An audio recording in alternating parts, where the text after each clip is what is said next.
तोरे से मिलल जब से बदल गईल जिंदगी, हर पल में बसल बा तोरे प्यार के रंगी।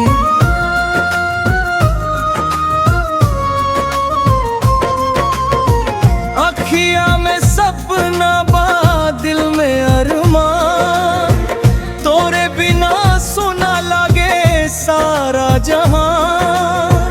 तो हर मुस्कान देखी त दिलवा खिल जाला, तो हर में तो बात से गमवा भुला जाला। जितना दूर जाई उतना याद आवेलू, दिल के हर धड़कन में तू ही समाइलू। प्यार के डोर ना टूटे चाहे दुनिया रूठे, हाथ में हाथ रहे चाहे किस्मत रूठे।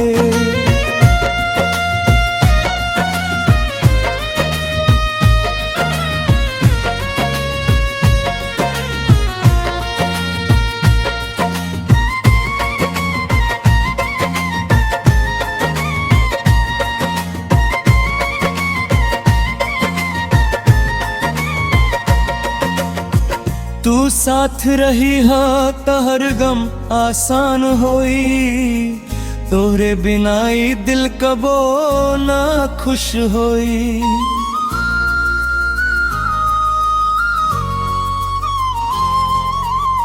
सांझ ढले जब चांद गगन में आवेला, तो हर चेहरा अखियन में मुस्कावेला।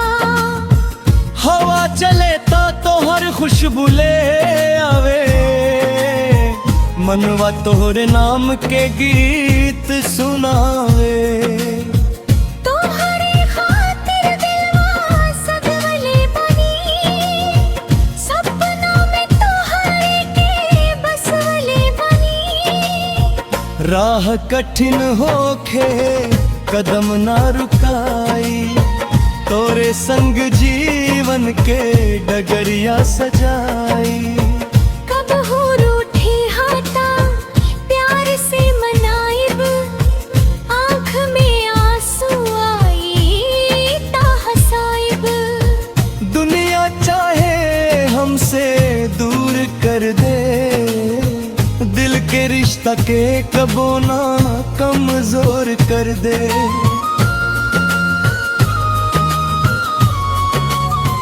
प्यार के डोर ना टूटे चाहे दुनिया रूठे, साथ हमारा छूटे ना चाहे मौसम रूठे।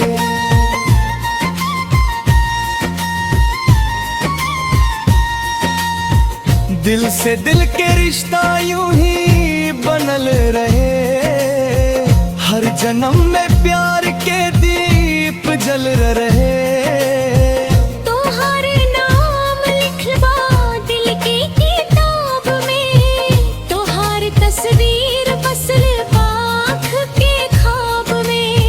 सुबह के किरण तू, रात के चांद तू, हमरा हर खुशी के सबसे प्यारा राज तू। तोहरे संग हंसी, तोहरे संग रोई, दुनिया के हर खुशी तोहरे संग खोजी। सुख होके चाहे दुख के घड़ी,